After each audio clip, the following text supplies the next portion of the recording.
जय श्री राम दोस्तों, स्वागत है आप सभी का सनातन धर्म यात्रा में। दोस्तों, पिछले वीडियो में आपने मनुस्मृति के प्रथम अध्याय के 118 श्लोकों को सुना और समझा। अब आइए चलते हैं मनुस्मृति के प्रथम अध्याय के 119वें से लेकर 126वें श्लोक तक और आज इन श्लोकों को सुनने और समझने का प्रयास करेंगे। तो आइए चलते हैं सबसे पहले 119वें श्लोक पर। इसमें भृगु द्वारा इस शास्त्र का प्रवचन।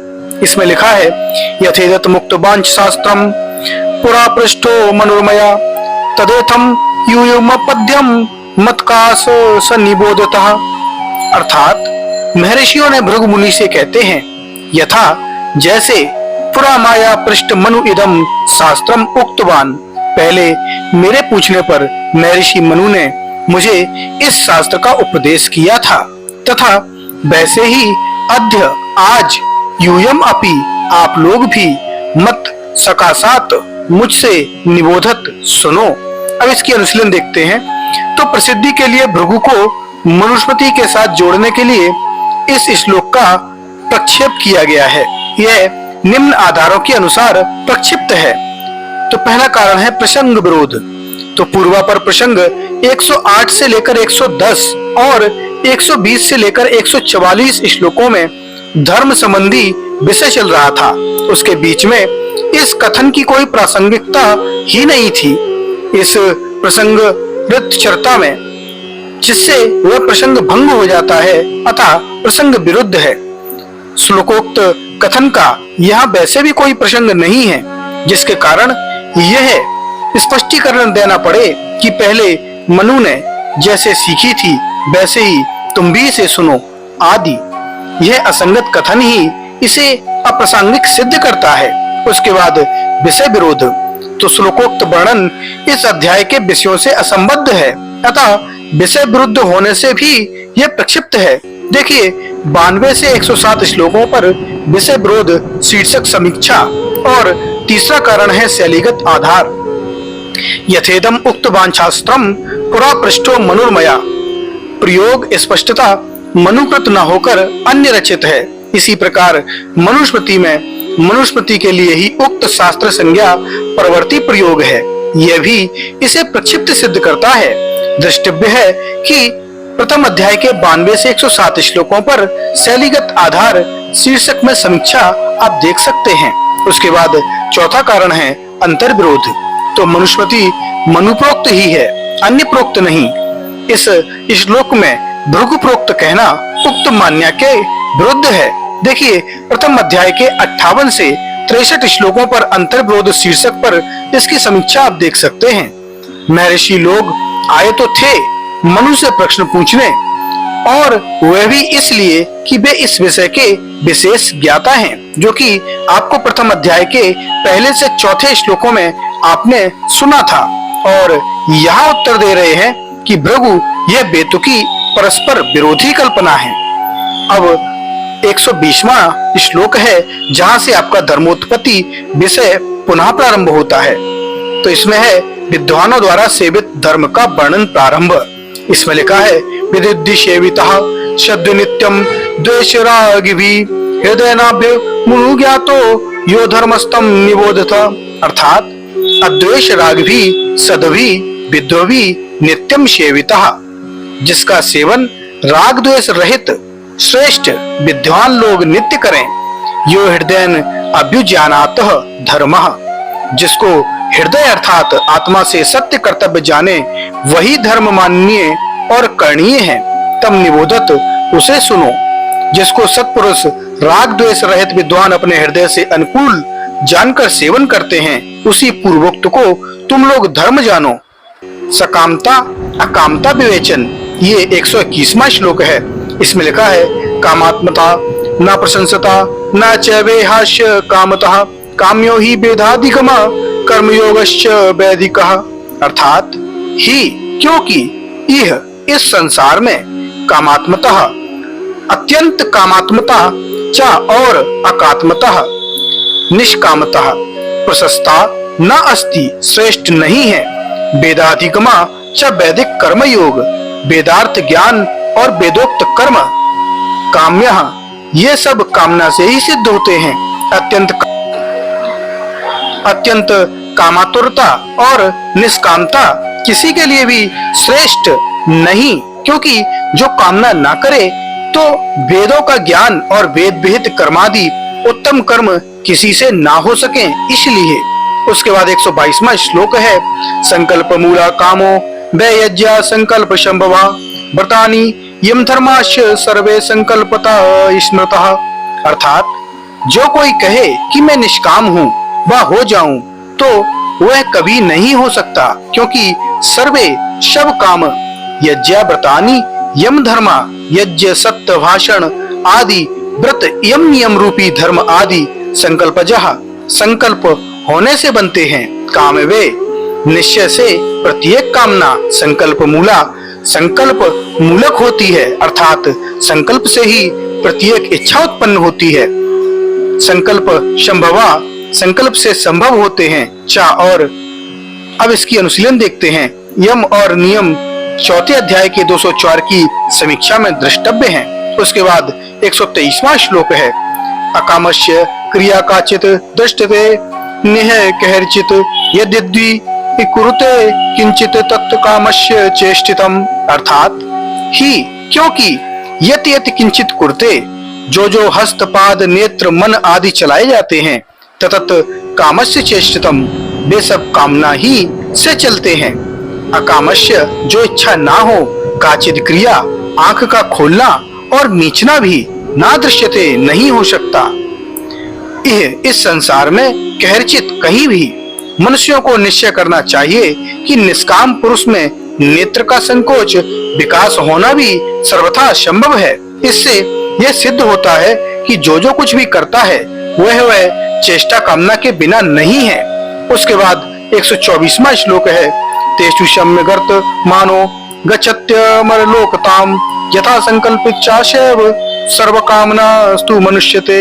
अर्थात तेषु उन वेदोक्त कर्मों में सम्यक वर्तमान अच्छी प्रकार संलग्न व्यक्ति अमर लोकताम गच्छति मोक्ष को प्राप्त होता है। चा और यथा संकल्पितान सर्वान एव कामान संकल्प की गई सभी कामनाओं को समनुष्यते भली भांति प्राप्त करता है। अब इसकी अनुशीलन देखते हैं। तो दूलर द्वारा घोषित प्रचितता पर विचार। दूलर आदि पाश्चात्य विद्वानों ने 121 से 124 श्लोकों को प्रक्षिप्त माना है। उनकी युक्ति है कि यहाँ सकामता और निष्कामता का कोई प्रसंग नहीं है, अतः ये श्लोक प्रसंग विरुद्ध हैं। उनकी युक्त मान्य नहीं है, क्योंकि 125वें श्लोक में धर्म का लक्षण कहा है और उसमें वेद का सर्वप्रथम एवं प्रमुख स्थान है। यह श्लोक अगले श्लोकों की भूमिका के रूप में है। 121वें श्लोक में जो वेदाधिगमः शब्द का प्रयोग किया है, उससे यह संकेत मिलता है कि इस प्रकार इसमें प्रसंग विरोध नहीं आता। उसके बाद 125वां श्लोक है, धर्म के मूल स्रोत और आधार। इसमें लिखा है, वेदो अखिलो धर्म मूलम स्मृतिशीले च तद्विदाम आचारश्चैव साधूनाम आत्मनस्तुष्टिरेव चः। अर्थात अखिल वेदः संपूर्ण वेद यानी चारों वेद, च और तद्विद्वान उन वेदों के पारंगत जिन्होंने दूसरे अध्याय के प्रथम श्लोक से दूसरे अध्याय के 224वें श्लोकों में प्रोक्त विधि पूर्वक वेदाध्ययन किया है। विद्वानों के स्मृतिशीले रचे हुए स्मृति ग्रंथ अर्थात वेदानुकूल धर्म शास्त्र और श्रेष्ठ गुणों से संपन्न स्वभाव च और साधु नाम एवं आचारः श्रेष्ठ सत्य आचरण करने वाले पुरुषों का सदाचरण च एव और ऐसे ही श्रेष्ठ सदाचरण वाले व्यक्तियों की आत्मनः तुष्टि अपनी आत्मा की संतुष्टि एवं प्रसन्नता आदि जिस काम के करने में आत्मा में भय शंका लज्जा उत्पन्न न हो, अपितु सात्विक संतुष्टि और प्रसन्नता का अनुभव हो। ये चार धर्म मूलम धर्म के मूल स्रोत यानी उत्पत्ति स्थान या आधार हैं। इसलिए संपूर्ण वेद मनुस्मृति तथा ऋषि प्रणीत शास्त्र सत्पुरुषों का आचार और जिस जिस कर्म में आत्मा प्रसन्न रहे अर्थात भय शंका लज्जा जिसमें ना हो, उन कर्मों का सेवन करना उचित है। देखो, जब कोई मिथ्या भाषण चोरी आदि की इच्छा करता है, तभी उसके आत्मा में भय, शंका, लज्जा अवश्य उत्पन्न होती है, इसलिए वह कर्म करने के योग्य नहीं है। अब इसकी अनुशीलन देखते हैं तो धर्म के 4 लक्षणों का स्वरूप। यह श्लोक मनुस्मृति के प्रथम आधार भूत श्लोकों में से एक है। यहाँ मनु द्वारा वर्णित धर्म के 4 लक्षणों पर मनुक्त मान्यताओं के परिप्रेक्ष्य में विचार किया जाता है तथा उनके स्वरूप को स्पष्ट किया जाता है। वेद धर्म के 4 मूल स्रोतों या साक्षात लक्षणों में सर्वप्रथम स्थान वेद का है। प्रथम अध्याय के 126वें 125वें श्लोकों में चारों वेद धर्म निर्णय में परम प्रमाण हैं। प्रथम अध्याय के 132वें श्लोक में इनको श्रुति भी कहा जाता है। प्रथम अध्याय के 132वें श्लोक में ही वेद अपौरुषेय अर्थात ईश्वर रचित हैं।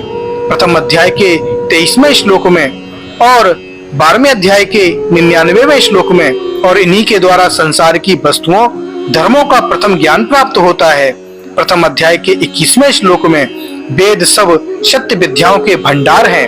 प्रथम अध्याय के 3रे 21वें और 12वें अध्याय के 94वें 97वें और 99वें श्लोकों में आदि, क्योंकि चारों वेद धर्म के प्रथम मूल स्रोत हैं, अतः इनका कुतर्क आदि का सहारा लेकर खंडन नहीं करना चाहिए। प्रथम अध्याय के 129वें श्लोक में, प्रथम अध्याय के 130वें श्लोक में और इस प्रकार जो वेदों की अवमानना करता है वह नास्तिक तथा समाज के बहिष्कार्य योग्य है। उसके बाद प्रथम अध्याय के 130वें श्लोक में त्रिविद्या रूप चारों वेदों ऋग्वेद, यजुर्वेद, सामवेद, अथर्ववेद को अखिल वेद कहा गया है। स्मृति और शील चारों वेदों के ज्ञाता विद्वानों द्वारा रचित स्मृतियां और उनका श्रेष्ठ गुण संपन्न स्वभाव धर्म का दूसरा मूल स्रोत है। इन्हें धर्म शास्त्र भी कहते हैं। प्रथम अध्याय के 129वें श्लोकों में जिन विद्वानों ने पूर्ण ब्रह्मचर्य और धर्म पालन पूर्वक संगोपांग वेदों का अध्ययन मनन किया है, वही प्रमाणिक धर्म शास्त्र के प्रणेता हो सकते हैं तथा वही धर्म विषयक संशय में प्रमाण है, अन्य नहीं। जैसे कि 12वें अध्याय के 108वें और 109वें श्लोक में कहा गया है, अनामृतेषु धर्मेषु कथम यादिति चेम भवेत यम शिष्टा ब्राह्मणा ब्रूयुषिषा धर्मा स्यादंस किंतुता धर्म अधिगतो येस्तु वेदा संप्रज्ञेण ते तिष्ठा ब्राह्मणाश्रया श्रुति प्रत्यक्षेवतवः। अर्थात स्मृतियां वेदानुकूल होने पर ही प्रमाणिक हैं। इसी प्रकार स्वभाव भी वेद विरुद्ध स्मृतियां अमान्य हैं। सदाचार धर्म का तीसरा मूल स्रोत सदाचार है। श्लोक के पूर्व पदों में उक्त भाव के अध्याहार और निम्नलिखित प्रमाणों से यह सिद्ध है कि वेद वेदता विद्वानों का श्रेष्ठ सत्याचरण ही सदाचार है, क्योंकि धर्म के दूसरे लक्षणों में वेद वेदताओं के स्वभाव का ही धर्म का स्रोत माना है। स्वभावानुसारी आचरण होता है, इस प्रकार यह भी वेद वेदताओं का होना चाहिए। इसकी पुष्टि स्वयं मनु ने की है। प्रथम अध्याय के 136वें श्लोक में दिव्य गुणों से युक्त विद्वानों द्वारा सुशोभित देश को ब्रह्मावर्त कहा है। उस देश में रहने वाले उन विद्वानों के आचरण को ही सदाचार माना है। प्रथम अध्याय के 137वें श्लोक में उन्हीं से समस्त शिक्षाएं ग्रहण करने का कथन है। प्रथम अध्याय के 139वें श्लोक में और प्रथम अध्याय के 120वें श्लोक में भी राग द्वेष से रहित सदाचारी विद्वानों द्वारा सेवित और उनके द्वारा हृदय से मान्य आचरण को धर्म माना है। वेदों में अपरंगत विद्वानों का आचरण सदाचार नहीं कहा जा सकता। आत्मना तुष्टि और स्वयस्य आत्मना प्रियम का स्पष्टीकरण। तो धर्म का चौथा मूल स्रोत आत्मा की संतुष्टि और अपनी आत्मा का प्रिय कार्य है। इस स्रोत की स्पष्ट परिभाषा विचारणीय है। यहाँ प्रश्न उठता है कि सभी व्यक्तियों की आत्मा का प्रिय कर्म धर्म है अथवा एक स्तर विशेष की सीमा तक के व्यक्तियों की आत्मा का प्रिय कार्य। उत्तर में निर्विवाद रूप से कहा जा सकता है कि हर किसी की आत्मा का प्रिय कार्य धर्म नहीं है, अपितु वेदानुकूल आचरण वाले सद्गुण संपन्न धार्मिक पवित्र आत्मा विद्वानों की उनकी अपनी आत्मा की संतुष्टि, प्रसन्नता और प्रियता के अनुकूल जो कार्य है वही धर्म है। हर किसी के प्रिय को धर्म मानने में निम्न आपत्तियां आती हैं। तो पहली बात है कि चारों धर्म के स्रोतों की उच्चता, गंभीरता का स्तर समान प्राय होना चाहिए। यह नहीं कि एक अत्युन्नत स्तर का हो और एक निम्नतम, एक और वेद धर्म का स्रोत हो और दूसरी ओर हर किसी की आत्मा के ही प्रमाण। इस प्रकार तो व्यक्तियों की संख्या के अनुसार आत्मा के प्रिय कार्य भी पृथक पृथक हो जाएंगे। दूसरी बात है, अगर ये कहें कि आत्मा की प्रसन्नता का अभिप्राय यह है कि मैं नहीं चाहता कि कोई मुझे कष्ट दे, तो मुझे भी औरों के साथ कष्ट दे व्यवहार नहीं करना चाहिए। जो यह बात व्यवहारों तो लागू हो जाती है जिसमें भय, शंका, लज्जा, पीड़ा का संबंध है, अन्य व्यवहारों में नहीं। इससे अव्याप्ति दोष आता है। जैसे कोई व्यक्ति संध्योपासन, अग्निहोत्र, विद्या प्राप्ति, शुद्ध आदि कर्तव्य पालन नहीं करता और अति इंद्रिय शक्ति, अंधविश्वास, अंध मान्यता आदि से ग्रस्त है, तो वह चाहेगा कि मैं इन बातों के संदर्भ में किसी को कुछ नहीं कहता तो दूसरे मुझे भी न कहें। दूसरों के कहने में वह पीड़ा का अनुभव करेगा, जबकि धर्म विहित बात अवश्य कथनीय और पालनीय होती है। उनको दंड पूर्वक भी कराने का विधान है। इसी प्रकार जो दुष्ट संस्कारी, राक्षस संस्कारी, तमोगुणी प्राणी हैं, बाल्यकाल से ही जो जीव हत्या, मांस भक्षण आदि कार्य करते आ रहे हैं, उनमें इन कार्यों के प्रति भय, शंका, लज्जा की अनुभूति दृष्टिगोचर नहीं होती। अतः उनकी आत्मा के लिए प्रिय को धर्म नहीं माना जा सकता। इन आपत्तियों के होने पर यह कहा जा सकता है कि सभी की आत्मा का प्रिय धर्म नहीं, अपितु सद्गुण संपन्न धार्मिक पुण्यात्मा विद्वानों की आत्मा के प्रिय कार्य ही धर्म है। इसकी पुष्टि के लिए निम्न प्रमाण उल्लेखनीय हैं। मनु ने धर्म कथन में अविद्वानों का प्रमाण नहीं माना, अपितु उनको मानने से हानि की आशंका प्रकट की है। केवल विशेषतर के विद्वानों को ही प्रमाण माना है। 12वें अध्याय के 113वें से 115वें श्लोकों में, अतः अविद्वानों की आत्मा का प्रिय कार्य धर्म का लक्षण नहीं हो सकता। मनु ने प्रत्येक बात में वेदानुकूलता को ही धर्म प्रमाण माना है, अन्य को नहीं। प्रथम अध्याय के 127वें, 128वें और 12वें अध्याय के 94 श्लोकों में इस प्रकार वेदानुकूलता ही अहीन आत्म प्रिय कार्य के धर्म के लक्षण नहीं हो सकते। यह भी उल्लेखनीय तथ्य है कि मनु ने जहाँ जहाँ आत्मा की संतुष्टि की बातें कही हैं, वे द्विजों के कर्तव्यों के प्रसंग में कही हैं, उनसे भिन्न निम्न स्तरीय व्यक्तियों के लिए नहीं। मनु की व्यवस्था के अनुसार द्विजों को विद्वान, धर्मात्मा और सद्गुण संपन्न अवश्य होना चाहिए। इस प्रकार भी इस शब्द से व्याख्या से उक्त अर्थ पुष्ट होता है। आत्मा का प्रिय क्या है? जिस कार्य में आत्मा को भय, शंका, लज्जा का अनुभव नहीं होता, ऐसे कर्म ही वस्तुतः आत्मा के प्रसन्नता कारक कर्म हैं। इससे भिन्न कर्म आत्मा के प्रिय नहीं कहे जा सकते। 8वें अध्याय के 96वें श्लोक, और ऐसे कर्म केवल सात्विक कर्म हैं। देखिए 12वें अध्याय के 27वें और 37वें श्लोक, इनसे विपरीत रजोगुणी और तमोगुणी कार्य आत्मा में प्रसन्नता नहीं करते। 12वें अध्याय के 33वें और 35वें श्लोकों में यदि प्रसन्नता अनुभव होती है तो यह वास्तविक नहीं है।